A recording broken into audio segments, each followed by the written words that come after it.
شاہد احمد خان، مجھے ایک بات بتائیے گا، بیکاز آپ نے اتنے ہائی لیول پہ آپ نے اپنی زندگی گزاری ہے اور پاور کوریڈورز کے اندر، مجھے یہ لگتا ہے کہ کہیں نہ کہیں ایران کی ڈپلومسی جو ہے وہ فیل ہوئی ہے، اور وہ دنیا کو یہ باور کرانے میں ناکام رہے ہیں کہ ان کا نیوکلیئر جو ہے وہ پیسفل اس کے لیے پرپسز کے لیے ہے.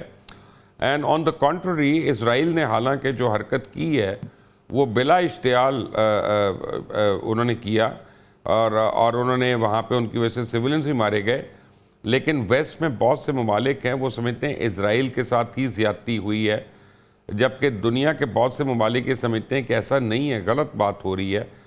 تو ویئر از دا گیپ؟ کہاں پہ فیلئر ہے؟ مبشرہ، بہت بہت شکریہ مجھے اپنے پروگرام میں لینے کا. And good morning from Boston میساچیوسیٹس.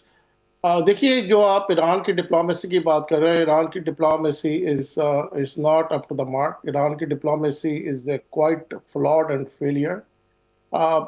John Kerry نے براک اوباما کے زمانے سے یہ شروع کیا تھا ایران کو لوپ میں لانے کے لیے، اور اس کی کوئی پرسنل ریزن بھی تھیں، اور اس کی جو باقی جو سیکرٹری کیری کی جو ایک ویژن ہے دنیا میں peace and love and hate کو ختم کرنے کی، وہ بھی تھیں. تو ان کا، جان کیری کا سن ان لا از ایرانین امریکن. وہ تو ایک گھر میں بات تھی، لیکن بہرحال وہ انہوں نے بہت کوشش کی، ایران کو بہت آگے لے کر آئے، ایران کو بہت سپورٹ کیا، ان کے ساتھ نیوکلیر ڈیل کرنے کی کوشش کی. اس کے بعد وہ بات بہت آگے بڑھی. اس کے بعد ڈونلڈ ٹرمپ صاحب کا دور آیا تو انہوں نے بالکل اس کو فلپ کر دیا اور الٹا کر دیا. تو وہاں پر بہت بڑا گیپ آیا. ایران کے ساتھ نیگوشیشن چل رہی تھی. Iran was not at the level. اس وقت ایران کو یہ نیگوشیشن کو ایک لاجیکل کنکلوژن کی طرف لے جانا چاہیے تھا، but they didn't do it. اس کے بعد ٹرمپ صاحب آئے تو انہوں نے بالکل اس کو الٹا کر دیا، تو وہ ختم ہی کر دی. پھر بائیڈن صاحب نے کچھ اس میں پروگریس کی، لیکن اتنی زیادہ پروگریس نہیں ہو سکی. اب Donald Trump is back in the game again. اب وہ چاہ رہے تھے کہ یہ ہو جائے. انہوں نے 60 days کا ایران کو نوٹس دیا، وٹ ایور ہیپنڈ. تو وہ دیٹ اور 61st ڈے پہ، آن 61st ڈے پہ ایران پر اسرائیل نے اسٹرائک کر دی. اور یہ میں سمجھتا ہوں جو پری ایمپٹیو اسٹرائکس کا جو ماڈل ہے نا، it is totally uncalled for, totally flawed, totally اس کی کوئی جسٹیفیکیشن نہیں ہے. اسرائیل کا اٹیک جو ایران پر ہوا، اس کی جسٹیفیکیشن اس طرح سے نہیں ہے جس طرح سے کچھ ویسٹرن کنٹریز یا کہہ رہے ہیں. It should not have happen. Iran کو آج تو برنی سینڈرز نے بھی کہہ دیا یہی بات. کس نے کہا؟ برنی سینڈرز نے بھی یہی بات کی ہے. جی، تو it's a fair statement. It is not for or against any country or any nation. It's a fair statement. جب ایک نیگوشیشن ہو رہی تھی تو ان کو کنٹینیو کرنا چاہیے تھا. اب اس میں آپ یہ دیکھیے کہ ایک تو اسٹیٹ آف اسرائیل ہے which is recognised by the United Nations. اس کے اگینسٹ تو نہیں آپ جا سکتے. اور دوسرا ہے اسرائیل کے اندر جو اس وقت ایڈمنسٹریشن ہے، نیتن یاہو کی ایڈمنسٹریشن. اب وہ ایک اگریسو آدمی ہے، اگریسو ایڈمنسٹریشن ہے. اس کے اپنی شارٹ کمنگز ہیں. اگر وہ یہ نہیں کرتا تو he probably go to jail. He will be held responsible for irregularities he has done in the political process and political system in Israel. تو وہ اس کو اب یہ دیکھیے کہ going back again Barack Obama کے ٹائم سے اور نیتن یاہو کا کانفلکٹ یہاں یو ایس سے چلتا آ رہا ہے. پریزیڈنٹ اوباما نے اس سے ملنے سے انکار کر دیا. بائیڈن بہت اگریسو رہا اس کے ساتھ. اور ابھی بھی ٹرمپ کا جو اس وقت پوزیشن ہے وہ یہ دیکھ لیجئے کہ انہوں نے جو اٹیک کیا وہ امریکہ کی سورٹ آف اپروول سے نہیں کیا. They were saying it, but it's not the time of the attack. So of course there were some banging on the phone, there were some harsh conversation in the administration, but Israel anyway went ahead and did it. So this is where we are. اور اب اس کو سمیٹنا اور اس کو ایران کو بھی اپنا سمجھنا چاہیے کہ اس وقت ان کے لوگوں کے لیے، ان کی نیشن کے لیے، ان کے کنٹری کے لیے اس جنگ کو سسٹین کرنا بہت مشکل ہے. دیکھیے اسرائیل کیا کرے گا. What Israel will do.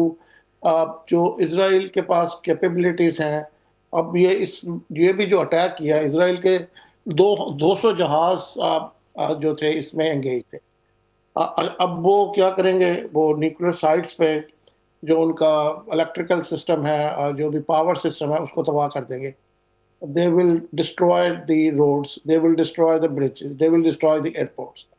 And Iran will be 20 years, at least 20 years behind. تو اس کو وہ نیوکلیر جو فیسلٹیز ہیں جو ڈیپ انسائڈ دا ماؤنٹینس ہیں، نہ اسرائیل کے پاس وہ کیپیبلٹیز ہیں اینڈ نہ وہ ان کو تباہ کر سکتے ہیں. اس کے لیے تو بنکر بسٹر ڈیزی کٹر چاہیے.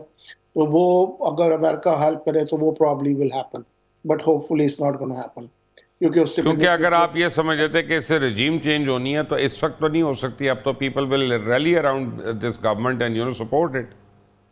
جن جگہ رجیم چینج ہوئی ہیں وہاں دیکھیں نا کیا ہوا ہے. مڈل ایسٹرن کنٹریز میں جہاں رجیم چینج ہوئی اس کے بعد وہاں کیا حالات ہوئے. تو میرا خیال ہے اگر اس سینیریو میں اگر رجیم چینج ہوتی بھی ہے تو you can see what happen, the countries get destroyed. ان میں وہ ایک رجیم چینج کرنے کا جو ایک طریقہ ہے وہ جو وہ پھر ایک سسٹم سے رجیم چینج ہوتا ہے، لوگوں کی ول سے رجیم چینج ہوتا ہے. ہم ایسے زبردستی پتہ کرتے ہیں. جلال ہمارے ساتھ ہیں. جلال السلام علیکم اینڈ ویلکم ٹو کرا سچ. وعلیکم السلام بشیر صاحب. جلال مجھے یہ بتائیے گا کہ جو رپورٹس ہمیں ارنا دے رہا ہے ایرانین نیوز ایجنسی کہ اسرائیل کے اندر اتنی ہٹس ہوئی ہیں، اتنا ڈیمیجز ہوا ہے. آپ پیلسٹینین ہیں اور پیلسٹینینز کی بڑی سورسز ہیں اندر، اور آپ کی نظر ہے اس سارے خطے کے اوپر. کتنا ڈیمیج ہوا ہے ریئلسٹکلی اسرائیل کو؟ بہت شکریہ مبشر صاحب. سب سے پہلے میری طرف سے آپ کو سلام اور آپ کے مہمانوں کو اور آپ کے ناظرین کو. وعلیکم السلام. دیکھیے اس سوال کا جواب میں یہاں سے شروع کروں گا کہ اسرائیل کا جو میڈیا ہے ایک تو وہ ہے جھوٹا میڈیا ہے، کیونکہ وہ موسٹلی جو ہے وہ شباک انٹیلیجنس کے کنٹرول میں. یعنی کبھی بھی آپ یہ توقع مت کیجیے گا کہ اسرائیل کا میڈیا جو رپورٹس ہے وہ صحیح ہوں گے، کیونکہ ہم نے تو دیکھ لیا 20 مہینے سے ہم غزہ جو ہے ہمارے جو ان کا ساتھ چل رہا ہے وہ کبھی بھی اپنے نقصانات صحیح بتاتے نہیں ہیں. لیکن میرے پاس جو رپورٹس آئی ہے اب تک کہ اسرائیل کے اندر جو ہلاکتی ہوئی ہے وہ میرے خیال میں 6 سے زیادہ نہیں ہے. اچھا، کچھ نیوز کا بتاتے کہ جی 3 ہیں، کچھ کہتے تھے 6 ہے. اچھا، جو زخمی ہیں وہ 90 اور 100 کے قریب، 90 اور 100 کے درمیان ہے. اگر دیکھیے مبشر صاحب، اگر ہم دیکھتے اس نظر سے ہم دیکھیں گے کہ ایران کو کتنا نقصان ہوا ہے، ایران کو کتنا نقصان ہوا، تو اسرائیل میں جو نقصانات ہوئی ہے ابھی تک وہ کچھ بھی نہیں ہے اس کے برابر میں.